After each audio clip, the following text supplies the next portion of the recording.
شروع اللہ کا نام لے کر جو بڑا مہربان نہایت رحم والا ہے۔ اللہ کا حکم یعنی عذاب گویا آ ہی پہنچا تو کافرو اس کے لیے جلدی مت کرو، اور یہ لوگ جو اللہ کا شریک بناتے ہیں وہ اس سے پاک اور بالاتر ہے۔ وہی فرشتوں کو پیغام دے کر اپنے حکم سے اپنے بندوں میں سے جس کے پاس چاہتا ہے بھیجتا ہے کہ لوگوں کو بتا دو کہ میرے سوا کوئی معبود نہیں، تو مجھی سے ڈرو۔ اسی نے آسمانوں اور زمین کو حکمت سے پیدا کیا، اس کی ذات ان کافروں کے شرک سے بلند و برتر ہے۔ اسی نے انسان کو نطفے سے بنایا مگر وہ کھلم کھلا جھگڑالو بن گیا، اور مویشیوں کو بھی اسی نے پیدا کیا، ان میں تمہارے لیے سردی سے بچاؤ اور بہت سے دوسرے فائدے ہیں، اور ان میں سے بعض کو تم کھاتے بھی ہو، اور جب شام کو انہیں جنگل سے لاتے ہو اور جب صبح کو جنگل چرانے لے جاتے ہو تو ان سے تمہاری عزت و شان کا اظہار ہوتا ہے۔ اور دور دراز شہروں میں جہاں تم سخت محنت کے بغیر پہنچ نہیں سکتے وہ تمہارے بوجھ اٹھا کر لے جاتے ہیں۔ کچھ شک نہیں کہ تمہارا پروردگار نہایت شفقت والا ہے، مہربان ہے۔ اور اسی نے گھوڑے اور خچر اور گدھے پیدا کیے تاکہ تم ان پر سوار ہو، اور وہ تمہارے لیے رونق و زینت بھی ہیں، اور وہ اور چیزیں بھی پیدا کرتا ہے جن کی تم کو خبر نہیں۔ اور سیدھا رستہ تو اللہ تک جا پہنچتا ہے، اور بعض رستے ٹیڑھے ہیں، اور اگر وہ چاہتا تو تم سب کو سیدھے رستے پر چلا دیتا۔ وہی تو ہے جس نے آسمان سے پانی برسایا جسے تم پیتے ہو، اور اس سے درخت بھی شاداب ہوتے ہیں جن میں تم اپنے مویشیوں کو چراتے ہو۔ اسی پانی سے وہ تمہارے لیے کھیتی اور زیتون اور کھجور اور انگور اور دوسرے بے شمار درخت اگاتا ہے، اور ہر طرح کے پھل پیدا کرتا ہے۔ غور کرنے والوں کے لیے اس میں اللہ کی قدرت کی بڑی نشانی ہے۔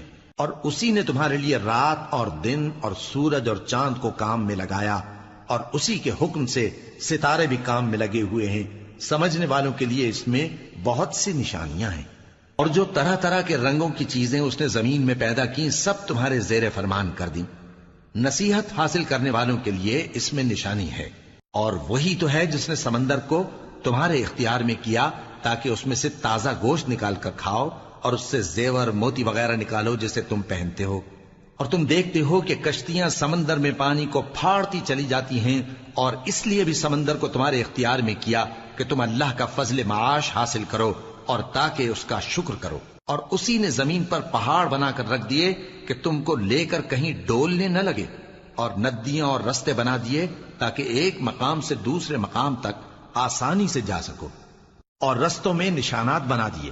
اور لوگ ستاروں سے بھی رستے معلوم کرتے ہیں، تو جو اتنی مخلوقات پیدا کرے کیا وہ اس مخلوق جیسا ہو سکتا ہے جو کچھ بھی پیدا نہ کر سکے؟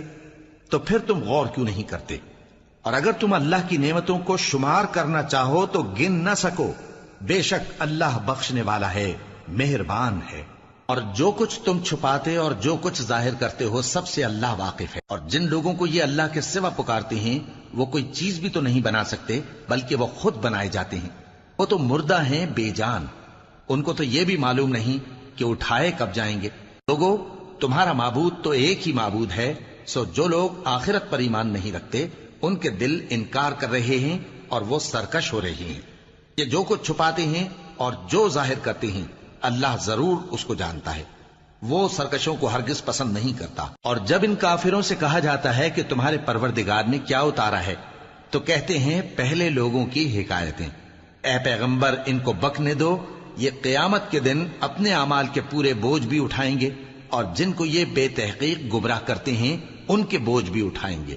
سن رکھو کہ جو بوجھ یہ اٹھا رہے ہیں برے ہیں۔ ان سے پہلے لوگوں نے بھی ایسی ہی مکاریاں کی تھیں تو اللہ کا حکم ان کی عمارت کی بنیادوں کی طرف سے آ پہنچا، اور چھت ان پر ان کے اوپر سے گر پڑی، اور ایسی طرف سے ان پر عذاب آ واقع ہوا جہاں سے ان کو خیال بھی نہ تھا۔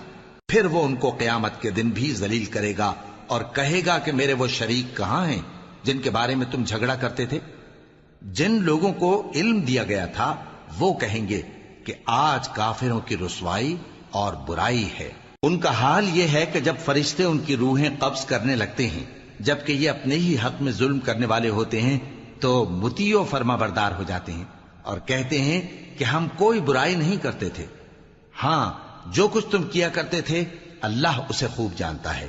سو دوزخ کے دروازوں میں داخل ہو جاؤ، ہمیشہ اس میں رہو گے، اب تکبر کرنے والوں کا برا ٹھکانہ ہے۔ اور جب پرہیزگاروں سے پوچھا جاتا ہے کہ تمہارے پروردگار نے کیا نازل کیا ہے تو کہتے ہیں کہ بہترین کلام۔ جو لوگ نیکوکار ہیں ان کے لیے اس دنیا میں بھی بھلائی ہے اور آخرت کا گھر تو بہت ہی اچھا ہے، اور پرہیزگاروں کا گھر بہت خوب ہے۔ وہ بہشت جاویدانی جن میں وہ داخل ہوں گے، ان کے نیچے نہریں بہہ رہی ہیں، وہاں جو چاہیں گے ان کے لیے میسر ہوگا۔ اللہ پرہیزگاروں کو ایسا ہی بدلہ دیتا ہے۔ ان کی کیفیت یہ ہے کہ جب فرشتے ان کی جانیں نکالنے لگتے ہیں اور یہ کفر و شرک سے پاک ہوتے ہیں تو سلام علیکم کہتے ہیں، اور کہتے ہیں کہ جو عمل تم کیا کرتے تھے ان کے بدلے میں بہشت میں داخل ہو جاؤ۔ کیا یہ کافر اس بات کے منتظر ہیں کہ فرشتے ان کے پاس جان نکالنے آئیں یا تمہارے پروردگار کا حکم عذاب آ پہنچے؟ اسی طرح ان لوگوں نے کیا تھا جو ان سے پہلے تھے، اور اللہ نے ان پر ظلم نہیں کیا بلکہ وہ خود اپنے آپ پر ظلم کرتے تھے۔ تو ان کو ان کے اعمال کے برے بدلے ملے، اور جس چیز کے ساتھ وہ ٹھٹھے کیا کرتے تھے اس نے ان کو ہر طرف سے گھیر لیا۔